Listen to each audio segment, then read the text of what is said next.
Talking to business fans, we're here, part one, and you see who I have with us here at the 507 Gimmick Streak House. It's the VanZandt family circus. It's the ringmaster. It's Dapper Dan. Oh my God. If you guys haven't checked these guys out, one of the best independent tag teams out there today. Former Southern champs just a couple of months ago. Still turning up here at OVW in Kentucky. And guys, let's start off with the beginning because you guys teaming together was kind of a unique thing, wasn't it? Yeah, no, it was.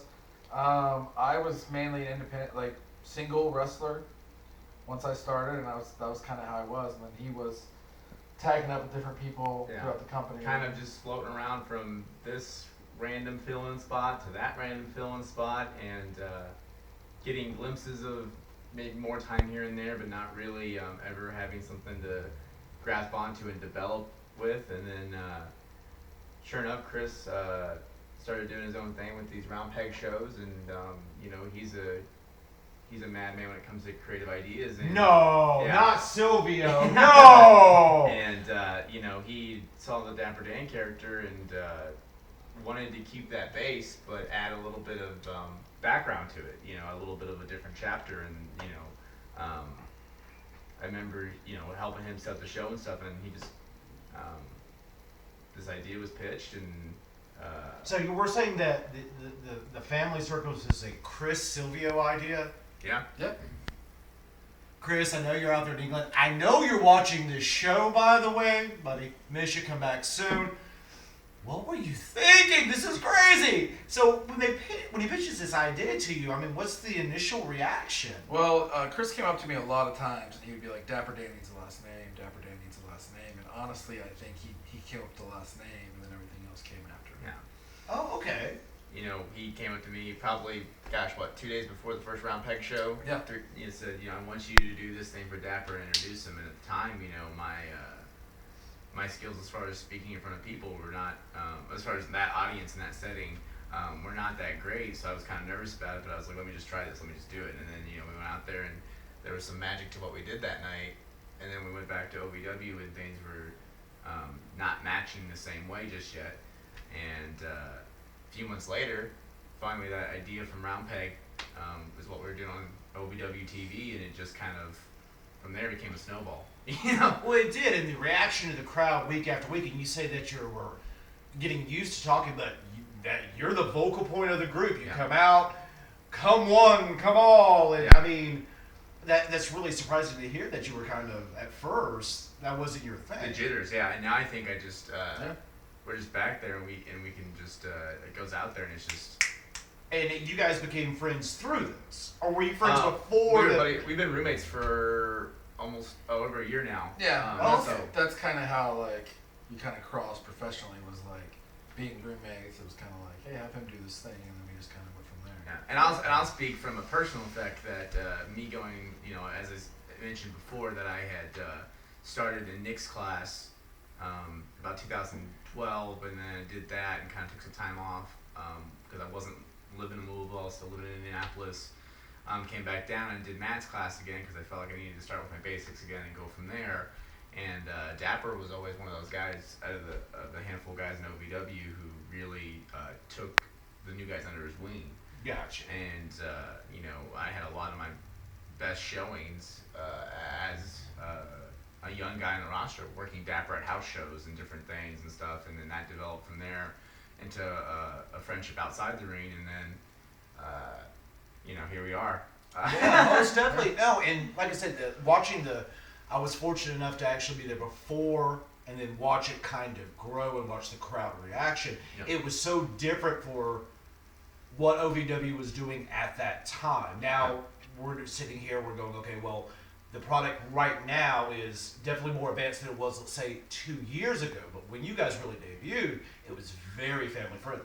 Yeah. And this brought a different twist and maybe feel that hadn't been seen before. I think the biggest thing is that before summer of last year, everybody was just wrestlers. Yes. Agreed. Yeah, no, that's absolutely right.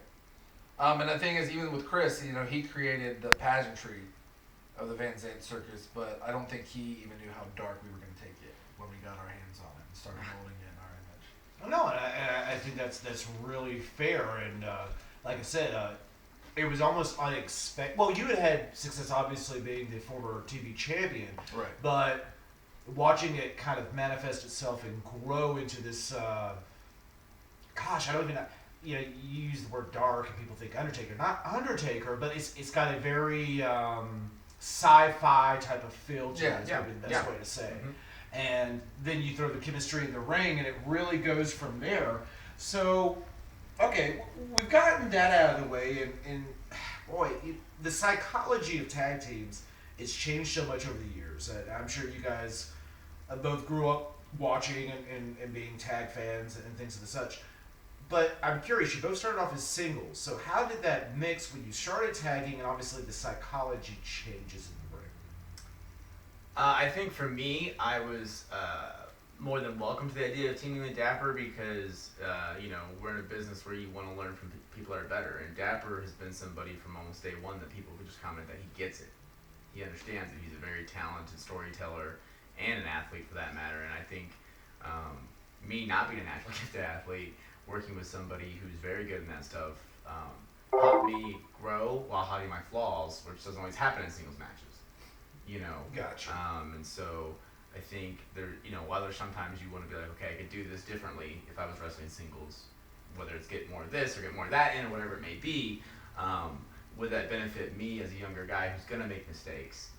And I think working with Dapper has allowed me to make mistakes, but then not be that noticeable because you just tag out. Gotcha. For me, I know that it was kind of a challenge because I'm a studier of the game. Like I watch it constantly. Mm-hmm. It's kind of like when you're watching a show and you miss a scene and you don't know what happened. Yeah. That's how I am with a match. If I don't understand why something happened, I'm rewinding it, figuring out, okay, why did that happen? Gotcha. And tag teams always mystified me because, like, as a singles wrestler, and that was my main focus. I just put everything into that. So, like, the challenge of learning tag team wrestling and how to do tag team wrestling and the psychology of it was something that I just was like, wow, okay, I need to learn this and buckle down.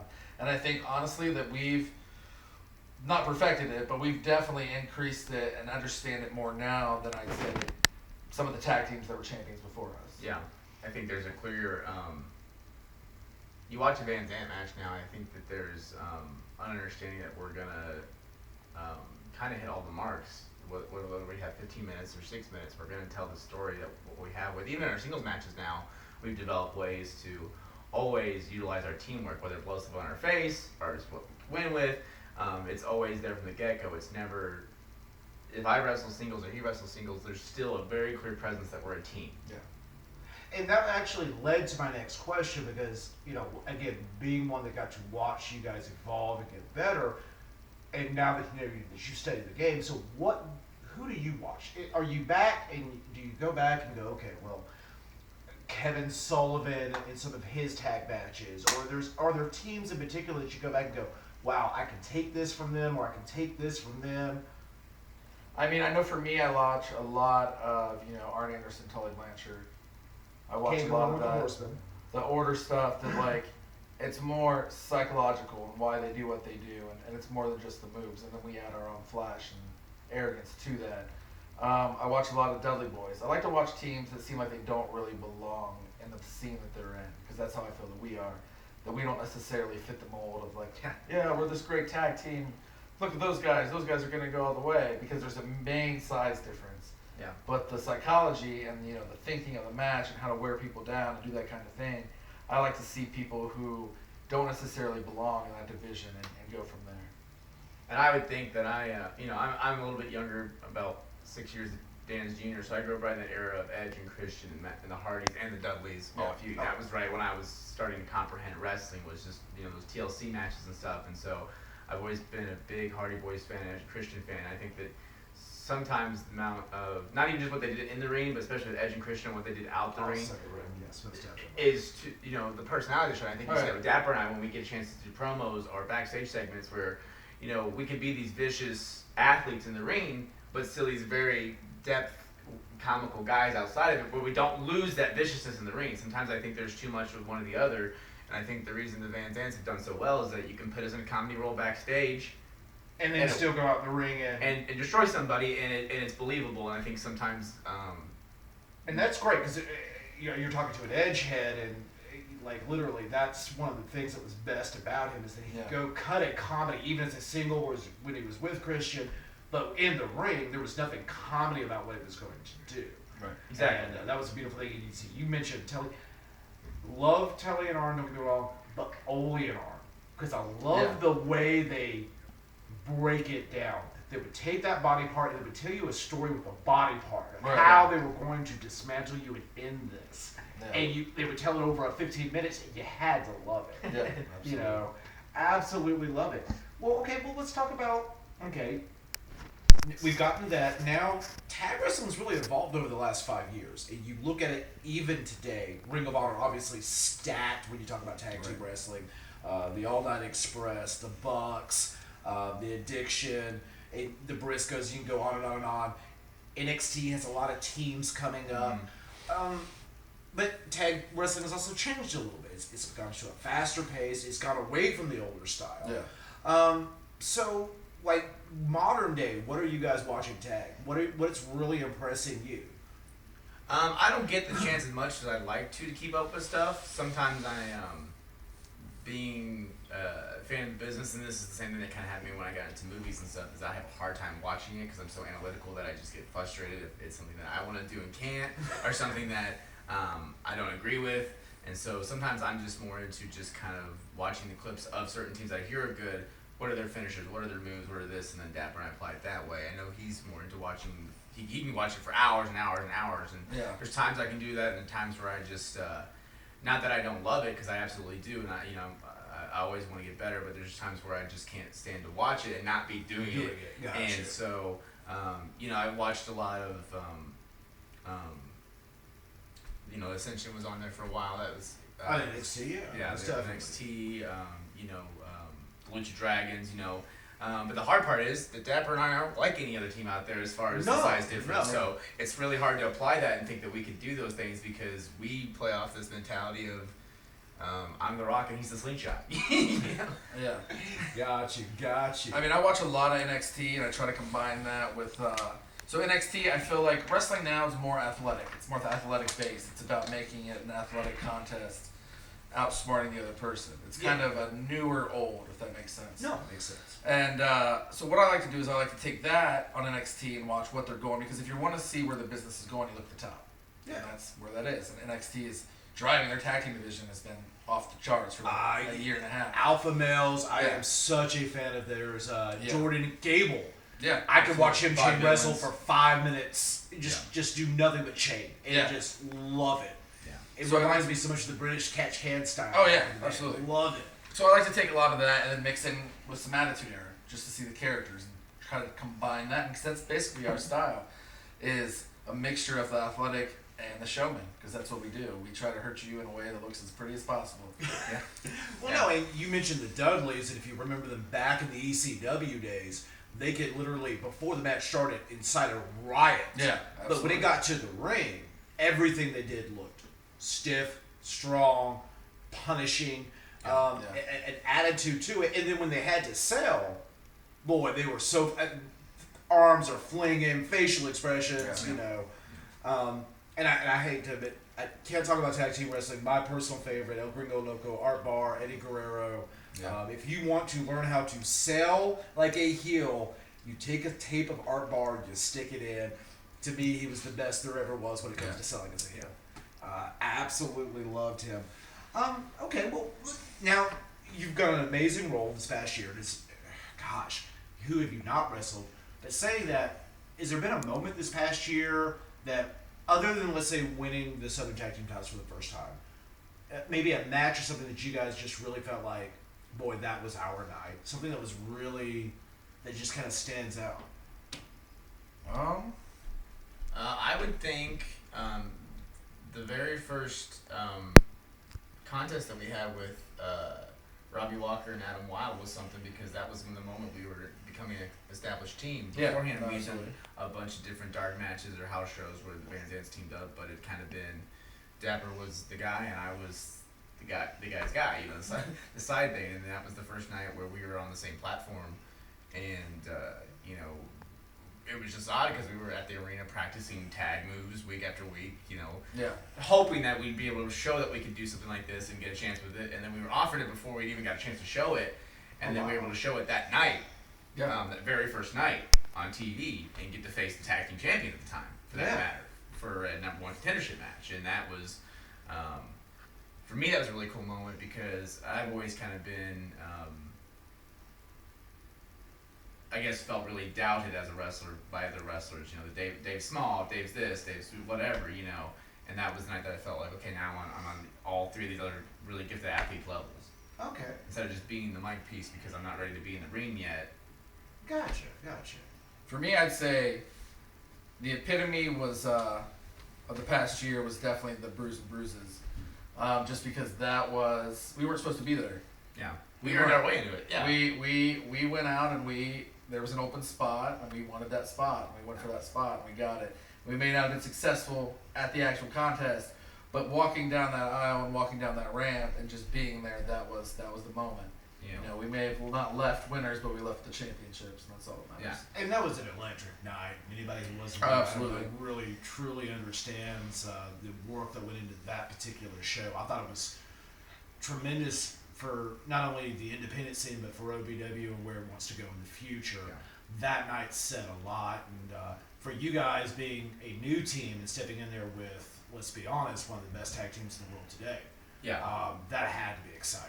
Yeah. Well, and then, you know, just again with Dapper speaking about it, with us earning our way into it, because you know, some of the stuff we were doing on Facebook and Twitter was real us when we were in that phase of, we are the tag team champions. Why are they announcing other teams before they're announcing us as this tournament? You know, and that was something that we handled in a way that was our characters, because we didn't want to be super childish about it. But there's a part of us that was like, hey, like, if this is gonna be something we're frustrated about, let's use it to this. And then sure enough, it kind of, being that we were a little directionless at the point, kind of gave us a direction that. Yeah, absolutely.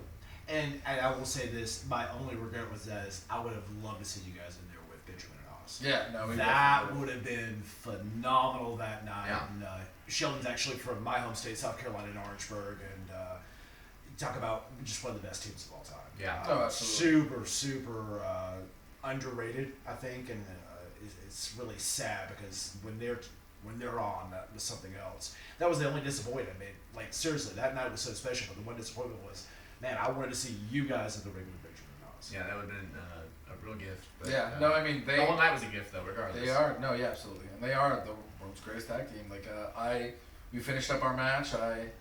You know, got some sweatpants on, and I found a seat in the arena, and I watched it. And we watched it right up, yeah, we watched it right up top. You know, and like I said, that was gosh, that night was so wild. Just watching Lucy and them come back, and when was the last time Lucy was in the ring? And that was a great women's match. And then the spot with Rocco and Shayna, we talked about it before. I never thought I would see Rocco literally jump off the top rope onto the ladder. He jumps up thinking, good God, the ring's going to fall. And everybody in that ladder match just... Yeah, blew it up. And of course, the Danny Davis tag team, I can't express enough how good that tournament was. And, like I said, it was a really, really, really special night. So before we get into the fans' questions, which is going to be part 2, folks, I do want to ask, the future. You look at OVW right now, obviously, as we speak right now, BOB are the tag team champions. Yeah. You have this weird thing rumbling in the background called the Wreck Your Life Tour. They're coming. Yeah. The Tag Buddies, which is supposedly the most unorthodox teaming of people I think I've ever seen in my life. Yeah. We have you guys. You just destroyed Rump Thump and something called Leon. Yeah. Help us. So, what is the future hold for you guys this upcoming year? I don't think that we prepare for who we face, but just how we face whatever comes. I mean, we don't necessarily care who it's going to be because we know we're going to steal it. Yeah, no, absolutely. We just stay hungry, and just keep pushing forward. Well, I'm going to be the first one being a fan going, I'd like to see that rematch against Bob. That needs to happen here. Gosh. Absolutely. That second, because we had the first one at the November SNS. The second one, that started off hot, and it just never cooled down. That whole match. Yeah. It was so exciting, so much fun.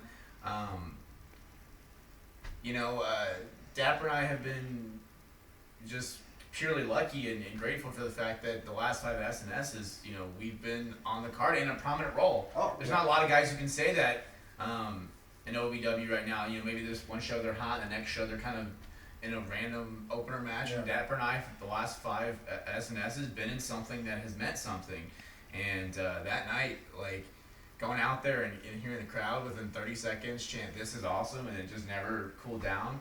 Something that, even if you lost the championships, you felt great about it. I think that was definitely the night that we realized that all our hard work was paying off, and that we had actually done something without even being supposed to have done anything. Yeah, because I feel like the first time we fought the Band of Brothers, we felt like it was we didn't get reactions, they got reactions. So, we got what wrestling fans are supposed to do kind of reactions. Well, you suck because you're the bad guy. Yeah. And I felt the second night, or the second time we faced him, it was the VanZandt are a threat to these guys. Yeah. And there's a chance that they may not win. And there was a legitimate reaction to us and them. And I will say this, I think a lot of that has to do with the work that's done backstage by the production group. Some of the promos you guys have cut out of the ring have done a lot to further the story. So the development of the characters on the mic and things of the such have really, when these guys hit the ring, they might be a little bit different, it might be a little bit dark, but oh boy, there's a beating coming. And that's added a lot to that, I think, as it's gone on. Guys, this is great. This is only part 1. Can you imagine what part 2 is going to come? That's when we answer your questions. You're going to love it. So, Dapper Dan, the Ringmaster, part 2 coming up next. And as always, I can say, deuces!